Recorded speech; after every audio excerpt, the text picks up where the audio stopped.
I feel like we have a strategy, a long-term strategy, and it is a marathon. It's not a sprint. I didn't feel like we had that strategy before, and I feel like I'm less reliant on paying per lead.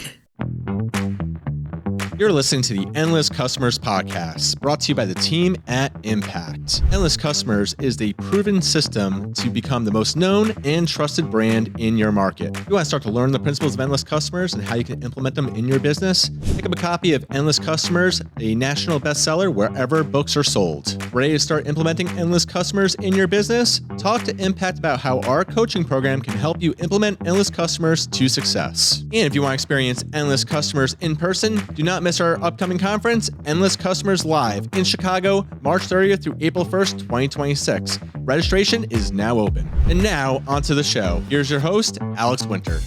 In a service business, trust is everything. Buyers want to know who you are, how you work, what things really cost, and whether you'll do what you say you're going to do. But trust isn't something you can just claim. You have to show it. And the companies willing to talk openly about pricing, process, and the real problems that buyers face are the ones that win in the long run. Today, we're talking with a team that has truly embraced the mindset. I'm joined by Jaime Carpenter. She's the VP and co-founder of Integra Electrical and their content manager, Abigail Carpenter. They've been using the Endless Customer System to build trust through educational content and help homeowners feel confident before they ever reach out for service. Also joining us is our favorite impact coach, Ginger. In this episode, we're going to talk about how Integra used content to educate buyers throughout the journey, how transparency has changed the way people engage with their business, and the growth they've seen by leading with trust. Jaime, Abigail, welcome to the show. Thank you. Hi, here. We're happy to have you. Thank you so much for being on today. We're also joined by your coach. Why don't you introduce yourself and say hi to everybody? Yeah. Hey, guys. I'm Ginger. I am their Endless Customers coach here at Impact, and I work with Abigail on content and Jaime on leadership coaching. And they have just done some really awesome things we're excited to share with you today. Awesome. This is also our first time I get to sit with a coach and we get to talk to some real clients. Like this is cool. This is really exciting. Very cool. And some of my favorite clients as well. Oh, nice. So Jaime or Abigail, can one of you just give us or like paint the picture for our viewers and our listeners out there about what you guys do and about the company, just to set the stage before we get into the conversation? Sure. We are an electrical home service provider here in Iowa, the Midwest, and we service homeowners every day from broken plugs to panel upgrades. That's pretty much what we do every day. Nice. Very nice. We love the Midwest here too. So my first question, let's kick things off. Let's get right into it. How did you hear about Endless Customers, and what struggles were you facing from like a sales and marketing perspective before you started to like get to know the book and work with a coach here at Impact? Yeah, that is a great question. So LinkedIn, someone forwarded me a link that actually one of our competitors posted, and it was just a post on the book, the first book. And so I got it, I read it, thought the ideas were fantastic, didn't quite know how to implement it. So it sat on the shelf for a year, and that was the end of last year, 2024. And we saw the winter season coming, and winter is typically a slower lead season. Mm-hmm. And so we wanted to just kind of try to even that out. And we could see that PPC was not working as well as it used to. The leads were getting more competitive, more expensive. It was becoming a bidding war with our competitors. And we knew that we had to change something quickly.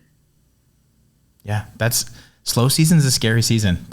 And I think that happens. It doesn't matter B2B or B2C, but I feel like most businesses, there's peaks and valleys to it, right? And it's like, how do you mitigate some of those valleys? So you read the book. What did you think after reading the book? You said that you were excited, but also like maybe we can't do this on our own and we need some help. So what did that journey look like for you? It was too much for me to do by myself. Okay. And I mean, I made a few videos here and there, and I understood the basic concepts, but it was too much. It was just too much. Yeah. And so I needed a path and really someone to lead me along that path. And you definitely thought Endless Customers was the path. That was like the system that was going to work for your business. Yeah. Organic leads. I love that idea. It was going to be less expensive. It's a longer play. Don't get me wrong, but it's it is definitely the future of the leads that we needed, the lead source that we needed. Yeah, absolutely. So Ginger, I want you to jump in here. What was it like integrating with this team and working with Jamie and starting to work with their team as far as like mitigating some of the slower season and like building content and starting to implement the journey that is Endless Customers? Well, we also had the additional like wrench thrown in of AI coming out too. Yeah. And so Abigail has had to not only learn how to write Endless Customers content really well, but how to write it for the humans and the robots. And so just making sure that we learn how to incorporate all of that into really, really good content that is getting us, in chat, in Google search results. And then we also had Instagram rollout and SEO strategy. And so she's been just like drinking from the fire hose since she started and doing such an amazing job. But that's really been what we've been focusing on for a few months now and seeing a lot of good results from it. Yeah, that's very cool. So Abigail, I'm going to go to you now as the content manager. It sounds like you have been doing a lot of stuff and things with AI rolling out and just trying to figure out the best way to position your content to build trust. What was like the decision-making process and like which articles you should do first or like what content you wanted to produce first? Absolutely. So the coaches were a huge help in what content we decided to do first. So I think it was our first content coach gave us a spreadsheet full of keyword research. Okay. And then I took that and compared it with what the sales team had been hearing on questions asked on the job site. And so we found the correlating ones and we wrote that content first. And then as we were building our website at the same time, we needed content for every service page. And so Endless Customers gave me the Big Five, and we wrote a Big Five article for every service we offered. And that kept us busy, and it is still keeping us busy. So it sounds like the content train was happening while the website was also being built as well. Yeah. So what was that? To me, it sounds like that was a good move because a website redesign or redoing a site or building a site's a lot of work, but then to pair it with new content simultaneously, it's almost like the perfect timing or the perfect synchronization. Would you say that's true? Absolutely. Yeah. If you're going to do it, you might as well do it the right way. And they certainly did that. Nice. What was that like for you as far as like from a results standpoint? So you're building the site, you're starting to put the content together, you're practicing the Big Five. You're starting to release these articles, pairing it with your site. What results were you seeing or what type of traction were you getting? I'm going to be honest with you. It started with me being frustrated. I felt like I was doing a lot of work and I wasn't seeing results. Yeah. But the 3-month mark is when everything changed. And we implemented a self-service tool being our web scheduler right away on the site as we launched with it.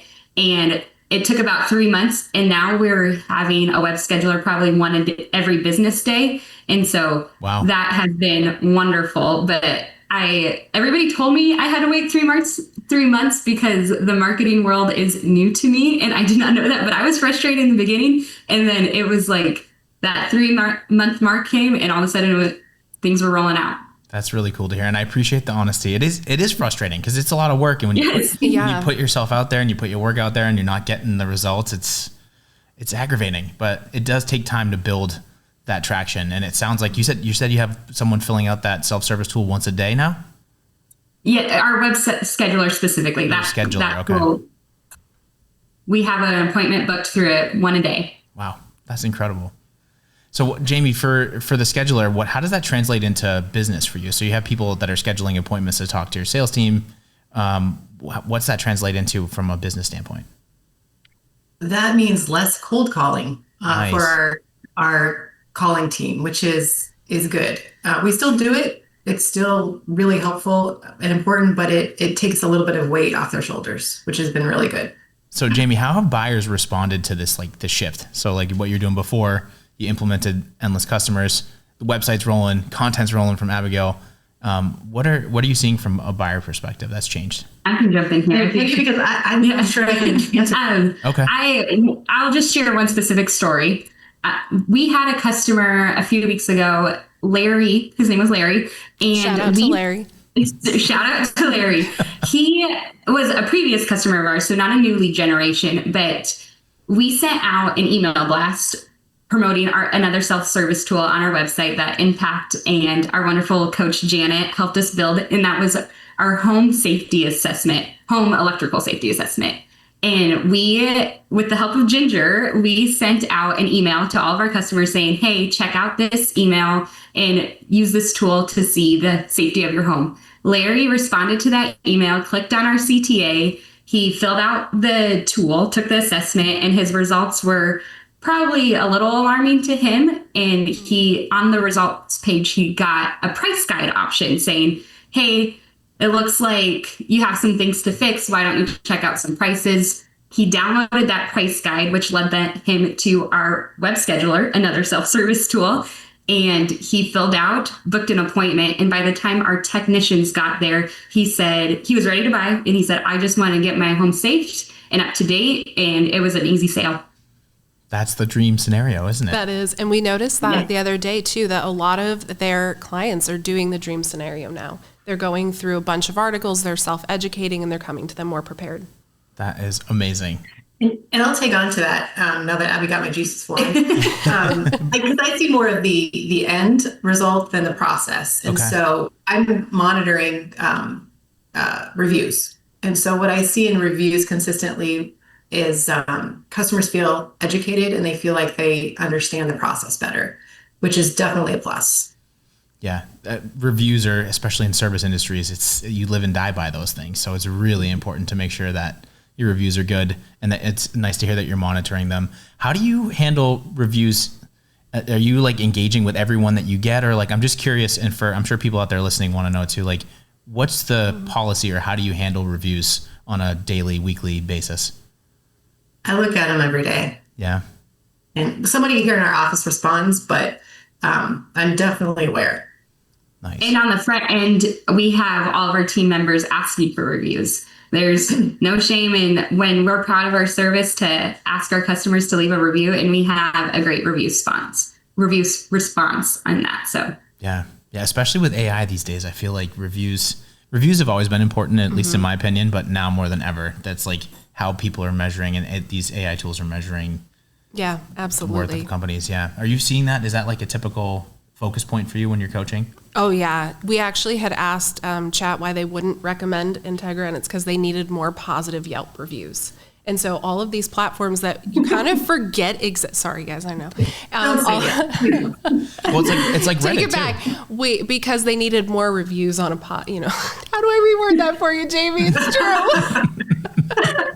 Yelp is a little bit of a tender subject for us, but it is becoming more and more important. What the robot wants is the human content and the human information. And so reviews are important, Reddit's important, Facebook's becoming more important. And so if you can get good word of mouth on there, then you're going to pull in a lot more of those search results. Yeah, absolutely. And I love that you just asked, you go right into the AI tool, GPT or whatever you're using. You're like, hey, why aren't we showing up on search? What could we be doing better? I think that's like, it's almost, there's beauty in its simplicity, and people might overlook that. So that's a great little nugget for people out there listening and watching. Yes, absolutely. Yeah. I'll add to that little bit. It's helpful to do that in a private browser. I get different answers when I do it on an unbiased stance. That's a good call. Yeah. So going like in incognito or in different browsers to see what it says. Wow. That's a great tip right there. Nice. So I'm curious, right? It's been about a year since you read the book and you got on board with Impact and implementing the Endless Customer's Journey in the system. What results are you seeing from working this system as far as like growth or changes in your trajectory as a business? Well, I feel like we have a strategy, a long-term strategy, and it is a marathon. It's not a sprint. I didn't feel like we had that strategy before. So I feel, I know the results they're starting to come in. They're going to continue to come in. And I feel like I'm less reliant on paying per lead, which is very nice. It's a more long-term lead security, I would call it. I'll jump on there too and say our outward communication and just our reputation has become much more aligned with our culture and our company mission. And we've seen those things come together in the heart of wanting to serve, and just being transparent and clear in all communication across the board has really helped those things come together. I love hearing that. That's amazing. Abigail, for you, have you had any pieces of content or anything that really stands out that you could share with us that like just exploded or has a ton of views or likes or comments or something like that? I already see you smiling, so I'm guessing. Maybe there's a couple of ones. I smile because this weekend, actually, we wrote a competitor article, us versus them, and the owner of the competitor had reached out to our owner, and it's because somebody had sent it to him. All good things, nothing bad, but it's getting noticed. And that's probably awesome. The first time our competitors have read our content. So, what did they say? What was that conversation like? He said, you could have let me know you were going to write this article. And Ben said, did you read it? And he hadn't read it. He assumed it was going to be nasty. So that was interesting. And that's why I asked, because a lot of our clients are really afraid of those competitor articles until they see them. And you guys have always been like, let's do it, let's try it. You're really into industry disrupting content, which disruption. is why it's so fun to work with them. It's because Abby's so competitive. It is. Me too. That's why we work well together. But I would love the listeners to know that comparison articles are not about bashing your competition. You have to write them from a very unbiased educational standpoint, because there are some people that your competitors write for, and that's okay. Yeah. And that's where we write these articles from. And so our competitors don't get mad and they read the article and they're like, oh, this wasn't so scary at all. And so I think that's a really cool story. Thanks for sharing that. Yeah, that's awesome. And I like to, and that's a really good point that you make, that you can disrupt and you can do comparisons, or you can compare with your competition in an unbiased way and in a meaningful way that builds trust without being catty or like mean or like talking trash or whatever you want to call it. So there are ways to do it that's constructive and is ultimately just going to help people make a better buying decision. So bravo. Good for you guys. Yeah. What other content have you seen that's been working really well for you? Our self-service tools. Yeah. They have been great. And our website coach as well as Ginger have both had a lot of say in that. And we're launching a lot at once. And so now we're getting into the season where we can go back and refine those tools. And I'm excited to see what results come from that. Yeah, that's very exciting. We're gonna have to do like a round 2 and regroup after, so I can hear about it. Yeah. So I'm curious, since we have Ginger here, what's it been like for you from an accountability standpoint to have a coach that you meet with regularly to help you guys create this content and implement the system? Well, I'll answer that, and then Abby can tag on. But that was part of the reason that I couldn't implement anything on my own. I don't have the time I had the time to hire Abby, but I didn't have the time to help her along, or did I even know really how to help her along? And so that has been super helpful. Yeah. I will also say too, our team is full of people who are hungry and who are go-getters. And with that can come distractions, and our minds can get excited about this next thing or doing this. And having a coach keeps us on track. It keeps the main thing, and having a game plan of this is where we want to go, this is where we're going to end up. And then the quarterly planning sessions of what did we do, what didn't we do, it just gets everybody aligned together. And that has been a huge help. Absolutely. It sounds like too, from the top down, from leadership, that there's always been buy-in. And I see this time and time again where this system works incredibly well if leadership is bought in, because it trickles down through the whole organization. Do you find that to be true as well? Absolutely.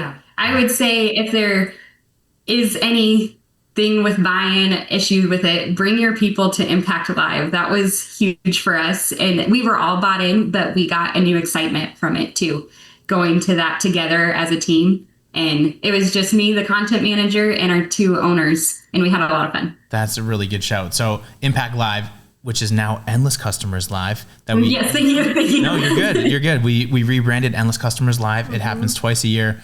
What made you want to go to the event? And can you just tell people a little bit about the events for people that haven't been or are thinking about going?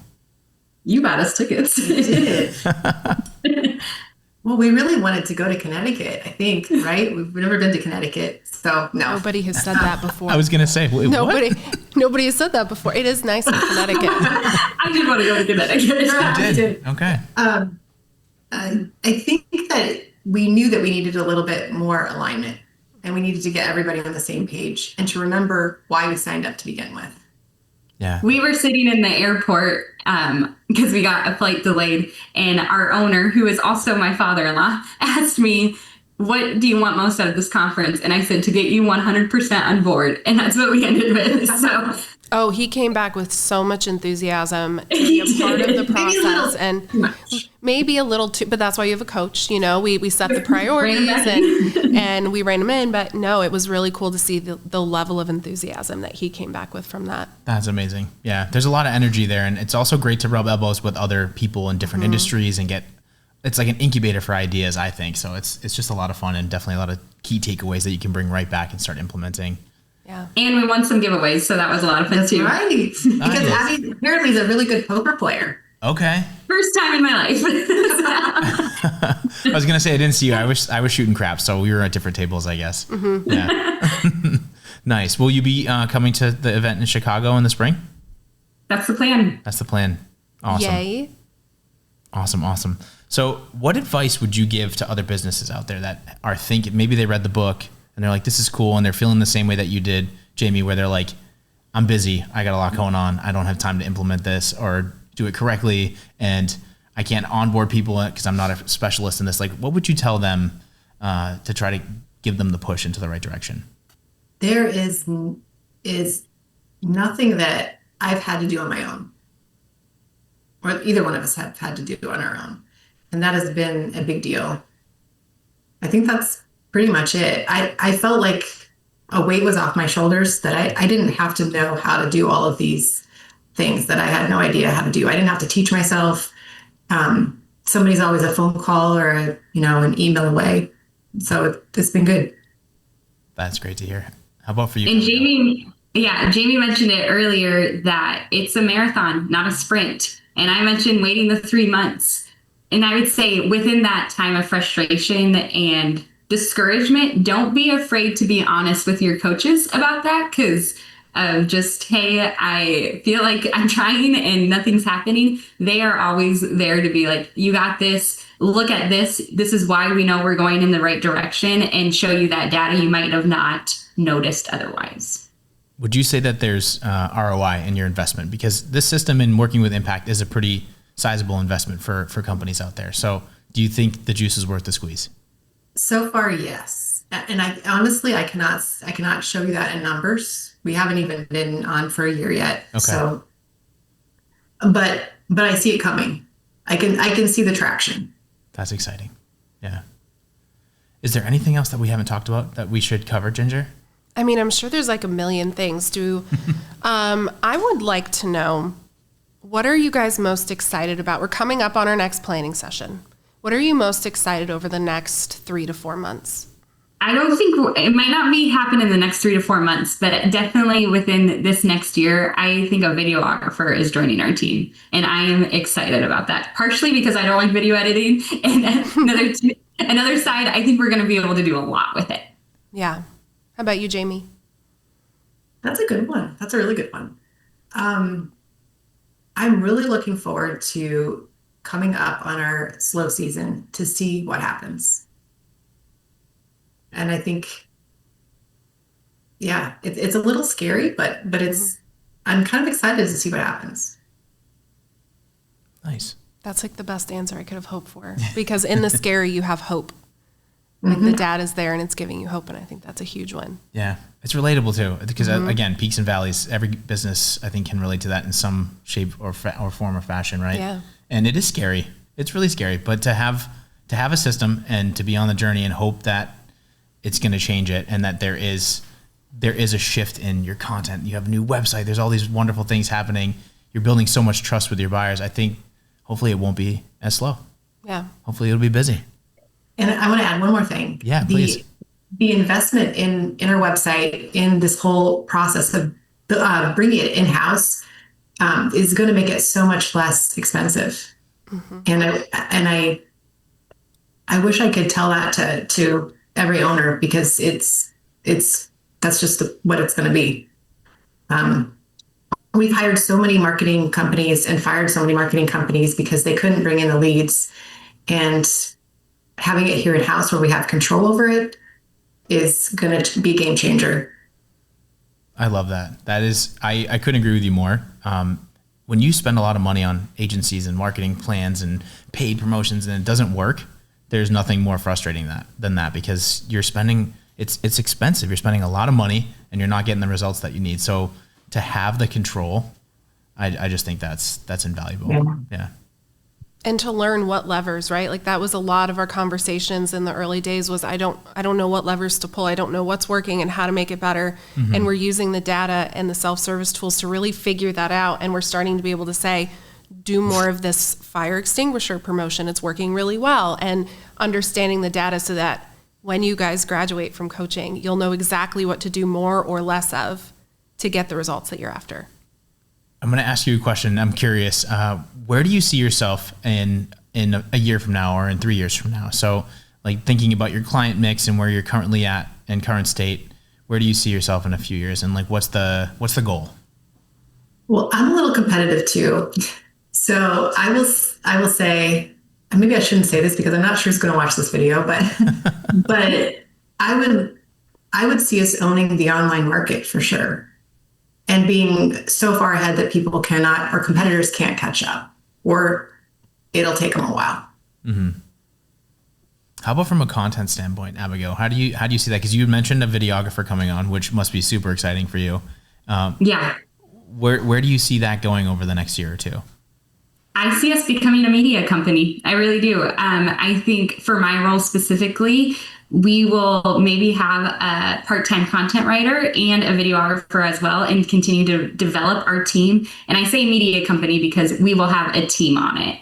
And I'm really excited about all of those different avenues we'll be taking, as well as being able to take the role of watching the data and knowing what levers to pull and being the guide there. That's amazing. Very cool.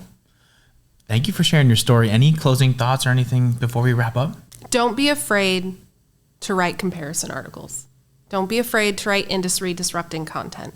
Don't be afraid to ask for a second opinion from a coworker or a coach and say, hey, I wrote this. Does it seem unbiased? Do you like where I'm going with it? What would you add or change? But do that. Like change the industry for the better. Talk about the things people don't want to talk about. Mic drop. I have a lot of those here. Yeah. Very well said. And Abigail does that so well. Will you tell him about the article that you just wrote about the utility companies? Yes. That was a really good one. A common frustration in our industry is wait times for different utility companies, and you don't get to decide who your utility company is, and you have to wait on them. It's just part of the process, and it's frustrating and aggravating. And so we wrote an article explaining our experience with the different wait times on these different utility companies to finish your electrical project, because we have to wait on them, the customers have to wait on them, and I'm excited to see the traction that article will continue to get, as well as it being a guide for realtors or different other industries to use to explain those different wait times. Wow. She took on the utility companies. Good for you. Somebody needs to do it. I'm sick of them too. I also live in the woods and I lose power quite often. So you live close by. I live up on a hill and it's, we lose power a lot. Darn utility companies. Well, good for you. And bravo on putting out industry disrupting content. I think that's amazing. Keep doing what you're doing. We're going to have to do another episode later on and check in like 6 months because I want to see how it progresses. I want to meet your future videographer when they come on the team. It's really exciting for you guys. Yeah. No pressure, guys, but we have to come back with some really cool stats. Sound good? Sounds good. Awesome. Well, Abigail and Jamie, thank you so much for your time and for sharing your insights and being on the show. Thanks for having us.